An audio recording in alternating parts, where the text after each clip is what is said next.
Igqwetha elimele umrhanelwa wokuqala uZuzole Goqwana nohamba ngesitulo samavili acele inkundla kuba agcinwe kwisibhedlele soluntu hayi eziseleni.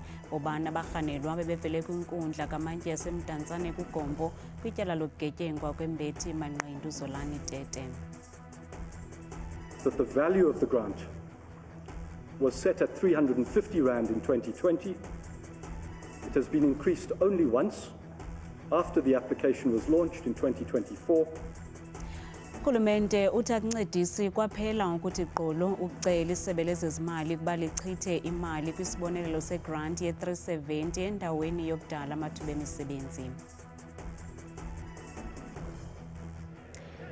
Orlando Pirates yamkela iSikhukhune United kumdlalo weBetway Premiership ngokuhlanje kwibala eOrlando Amstel Arena.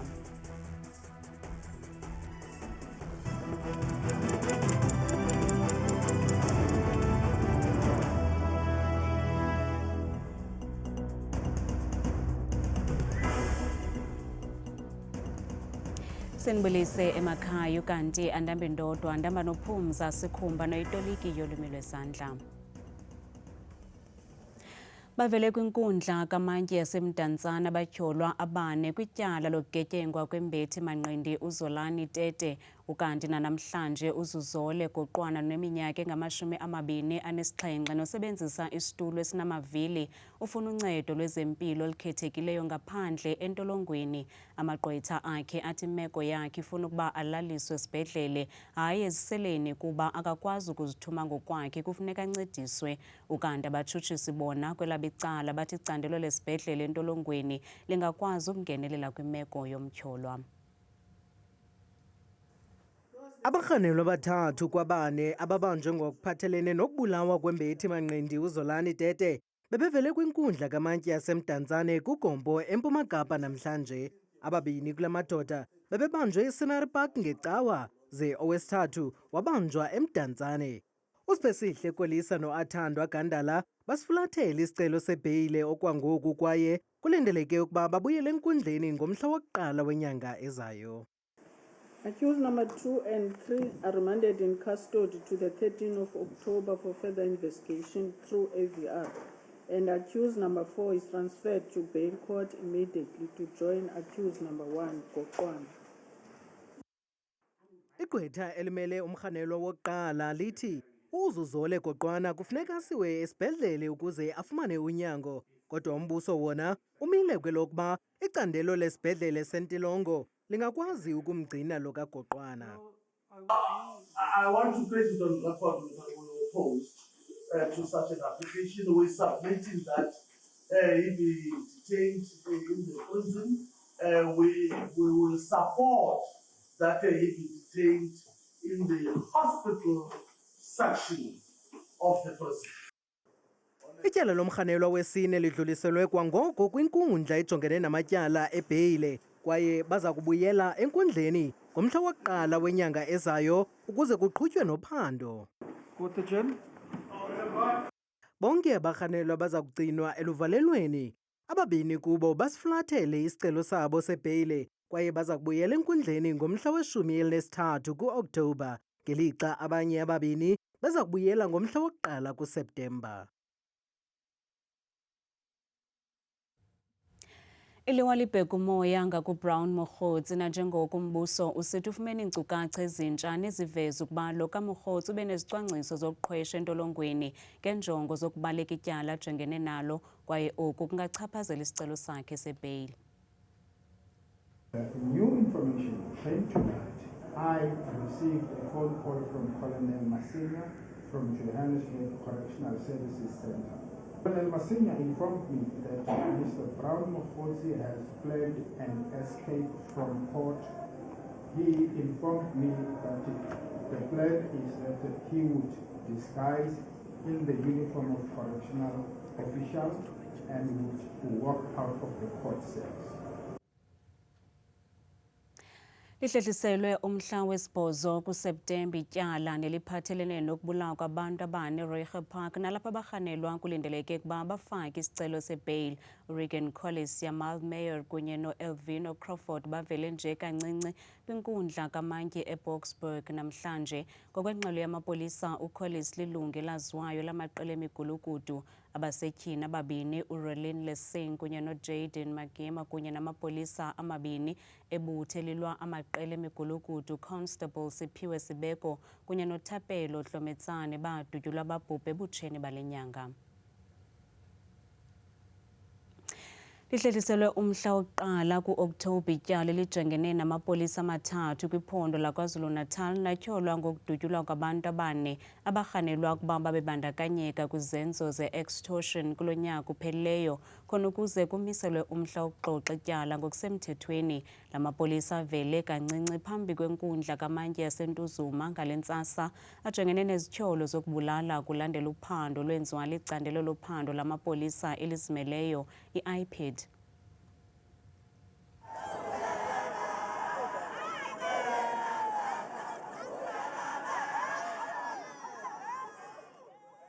Amagosa amathathu esipolisa avele kancinci phambi kwenkundla kamantyi yaseNtuzuma namhlanje. Ukubanjwa kwabo kulandela uphando lwenziwe yi-IPID malunga nesiganeko sokudubula esenzeka kwaMashu ngoMatshi ka-2025. Ngaphandle kwenkundla, amalungu oluntu beqhankqalaza ngelithi afuna ubulungisa. Abahlali bathi amaxhoba ayayinxalenye yeqela loluntu elincedisa ekulweni ulwaphulo-mthetho ekuhlaleni. Esikhathini esiphambili bekushube kakhulu ehostela, bekushube kakhulu ngangokuthi iphoyisa belingangeni la ehostela. Lisaba ngendlela bekunobugebengu ngakhona, besikhahlelelwa icapha, hosikhotheni igebengu.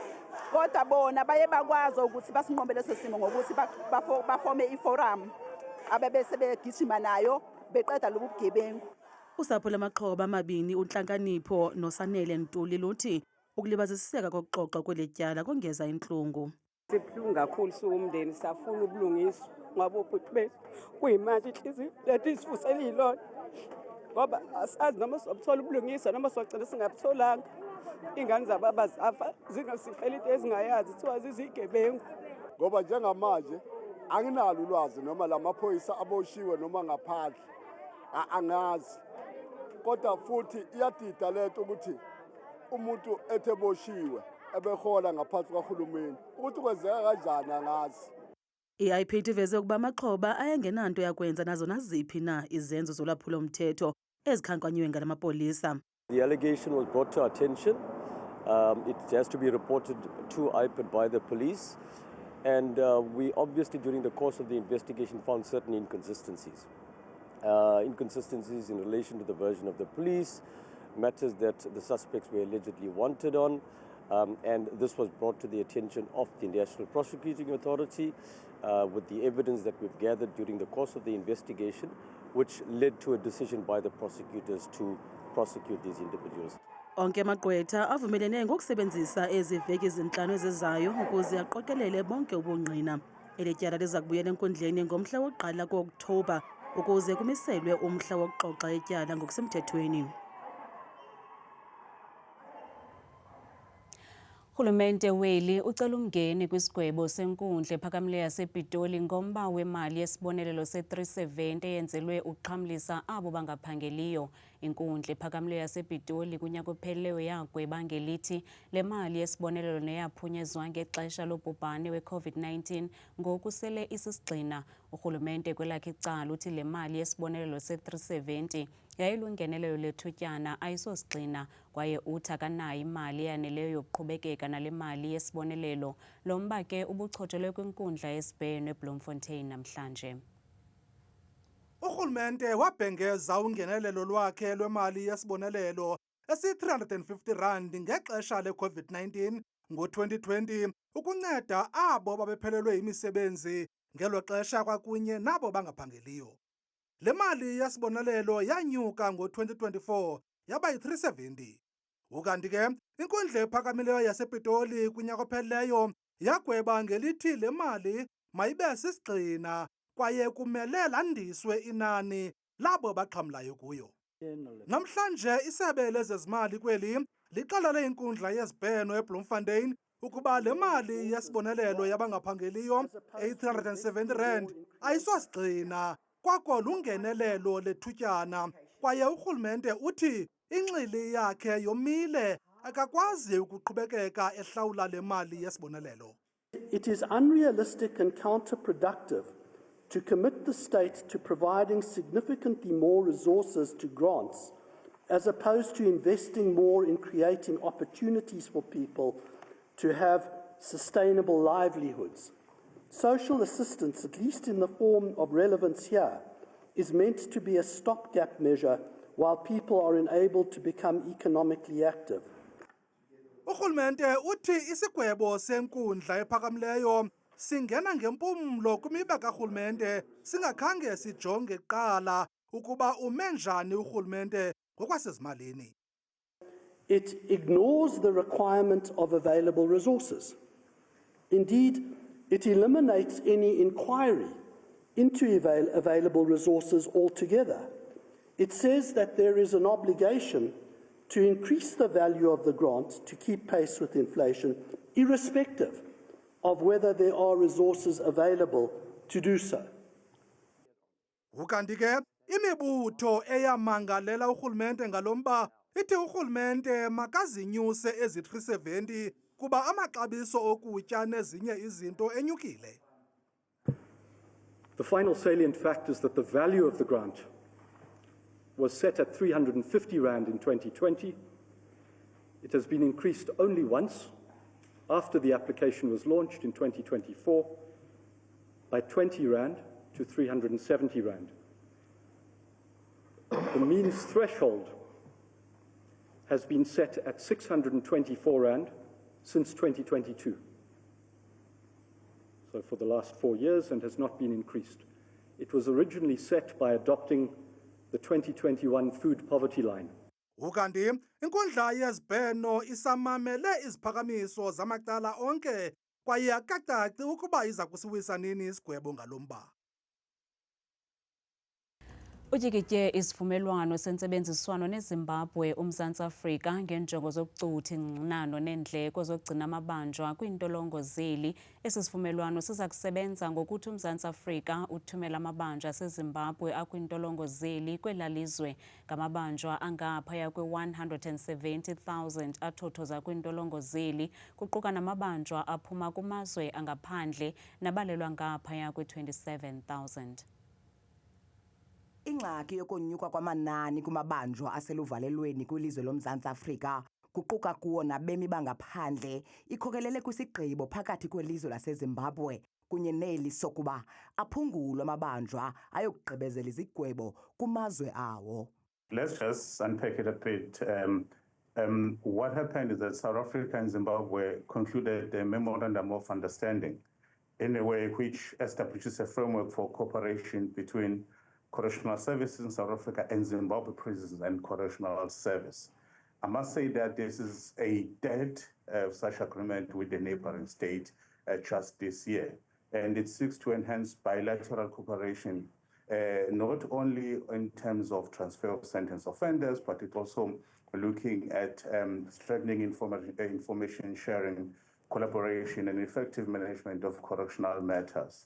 The reason why we said it's a framework is because there is still a whole lot of work to be done for this to be realized. But at least we are at a stage where countries are engaging and all of them are committed in saying how best can we work together. Ukanti uNxumalo waleke ngelithi zininzi indlela ezingalandelwa lisebe lezoluleko ukuzama ukuphungula umthamo wamabanjwa kwiintolongo zeli.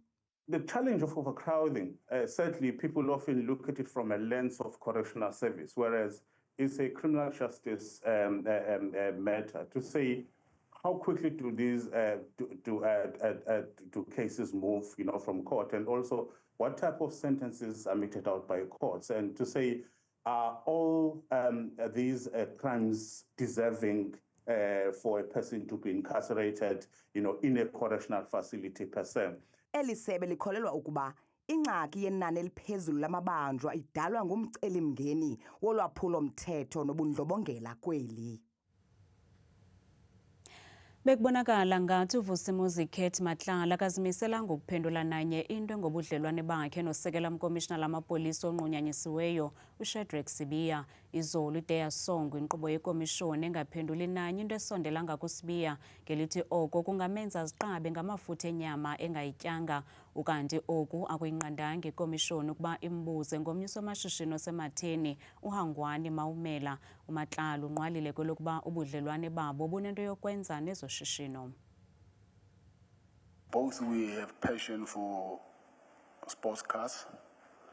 So there is this restaurant that we both we used to frequent in that restaurant somewhere in Sandton. So we used to meet each other there, and then because I like this car, and then that's when we started our relationship, because of the love of cars. So would it be fair then to conclude that you are friends with Mr. Maumela and you share a passion for sports cars? I conclude that, yes. Do you have any other relationship with him, including business relationship or any relationship that leads to any one of you benefiting financially?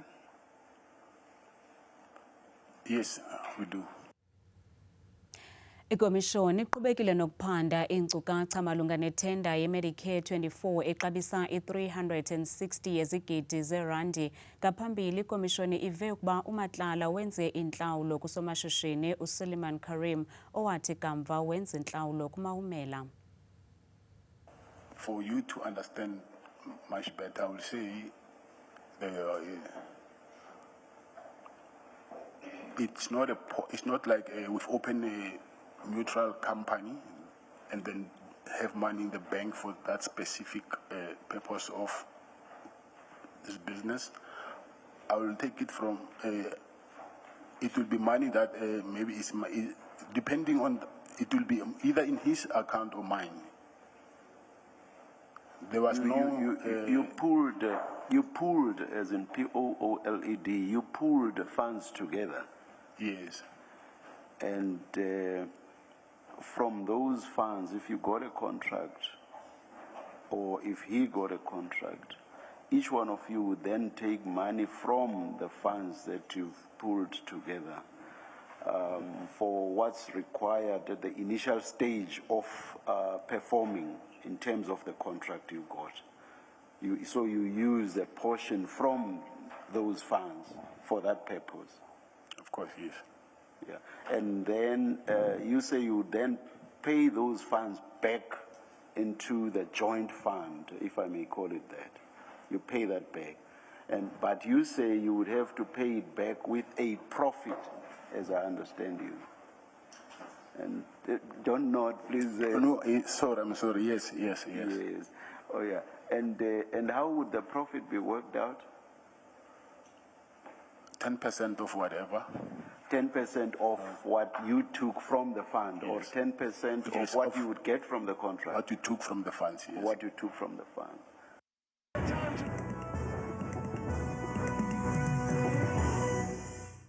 Banbabe ngazibini kuwe qwathikazi noma mzangwa ezindabeni ndiyakubulisa nawe mbukelo wami ekhaya ndikwamkeleke kwiqonga leMozulu nakubethu ngegama ndinguye ke uThabile inzwakazi yabathembu mvanjwe ke bethuna masiyiphawule yenjenje iMozulu ke mbukelo sijonga lokho kokuqala wona lo mfanekiso ogxilayo ngokuqatha kuzo ke kaloku iziganeko zemvula nomoya nje kuwo wonke uMzantsi Afrika nawe uyaphawula pheka banoko imeko imaxongo kakhulu nje wonke uMzantsi Afrika mpela kwindawo ezikumaphondo futhi kwimpuma namantla kweli njengaphulo lonke futhi elaphondo lesembindini eFree State KwaZulu-Natal indawo ezinisi futhi eziphakamile kwakhona futhi ngephondo laseMpumalanga napha kumantla futhi eLimpopo ngokubanzi ke emzontsini masiwaphawule futhi amaqondo wethu okutshisa kaloku aphansi ke naphezulu sivule ngalo iphondo lokuqala eliphaya lona ephondweni lasempuma Kapa kwezo ndawo futhi sithanda ukuzinza mpela futhi ke kwintshona nencam yelaphondo wena uzinze phaya eKaladoko kwasekuseni futhi uvuswa yilo ngqele ngenxa yokuncipha kakhulu kwawo lo maqondo wabo okutshisa phansi ngo 4 degrees ngokubanzi ke futhi baphila ngolu hlobo kolaphondo ke mbukeli lapha ye-Free State nelikumbindi kaloku apha eMzantsi Afrika. Mpela ke kwakhona futhi kumantla nentshona phaa kwelaphondo